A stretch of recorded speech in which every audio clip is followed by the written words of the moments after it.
Hi, this is my analysis of article and assessment by yours truly, Mr. Panjabaya.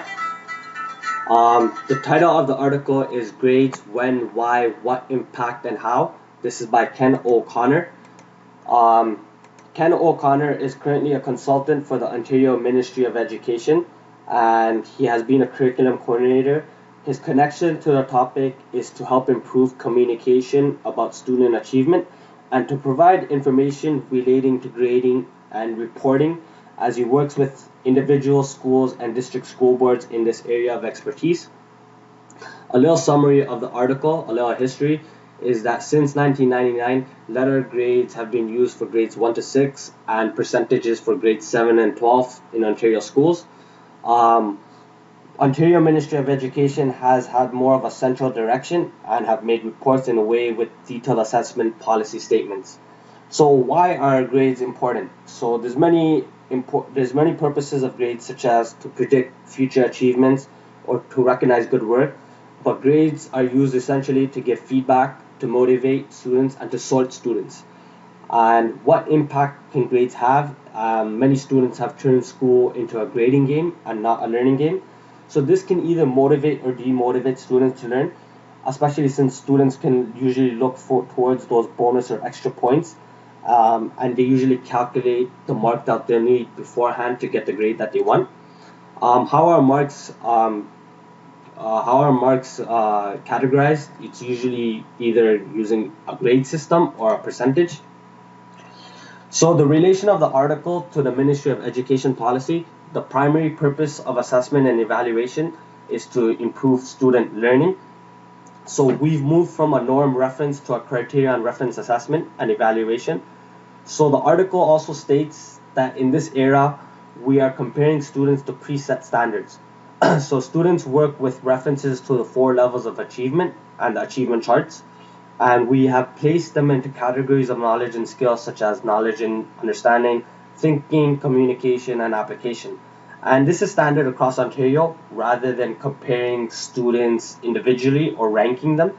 And this makes it more fair, reliable, and transparent, and which relates back to the seven fundamental principles. Both the policy and the article overlap for the purpose and the use of assessment. So assessment for learning and as learning. So when we're looking at for learning, teachers provide students with descriptive feedback and coaching for improvement, whereas as learning is to help all the students develop their potential and self-assessment and to help students monitor their own progress, such as having them set goals for marks or assignments. So my personal reflection on this article is that the article made me realize the difference between a grade and a mark score. And usually in Canada, we get use grade and marking interchangeably, where a grade is defined as a letter or a number which is on a report card, and a mark or a score is for any student test or performance, which I learned through this article. Also, if the focus is on learning goals, then it is essential that grades be as pure measures of achievement as possible. So this quote actually made me think where we have usually like penalties for behavior such as handing in assignments late, but technically on the report cards we already assess students for attendance, punctuality, and following rules, and this is listed separately on report cards. But usually when we give assignments to students, we usually dock marks if they hand it in late. So it kind of we have to take both perspectives. Also, assessment of learning, summative assessment versus formative assessment. So especially like in my placement, I learned that we can give formative assessments such as like doing a tableau or a drama skit, and we such as like in an English class or a drama class, and we can give feedback to students to help improve their learning. But and then we can do a summative assessment later on where they've actually taken that feedback and they've incorporated that and to improve their style of learning.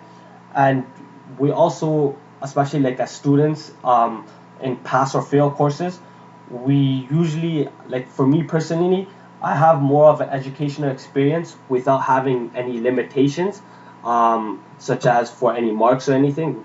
I know that okay, I am going to pass this course. Essentially, eventually I will pass this course. So my main focus is more on learning as opposed to the grading system. So the article has related my impact on my teaching practice, especially since it opened my eyes that using median or mode, as opposed to using the mean for determining grades is more important. When we consider mean, we usually have like outliers such as 0 marks or people who have attained bonus marks. So this can throw the mean off a little bit. So this is not an appropriate measure. We should use the median or mode, especially if we're comparing marks amongst the students. And although it sounds hard, it's harder than it sounds, but making schools more focused on learning and not the grades. And we have to set targets for grades, such as expectations as, for example, we have a word wall on the beginning of a chapter. So by the end of the chapter, we should set an expectation for the students that, hey, do I know all the words on the word wall, or do I know all the definitions, or do I know all the terms? And that way, students can be more focused on the learning as opposed to at the end of the unit or the chapter, comparing it to their marks. And we have to align the article mainly states that we have to align the primary purpose of grades with the policies of the article. And thank you for listening. These are my references, and hope you enjoyed listening to my presentation.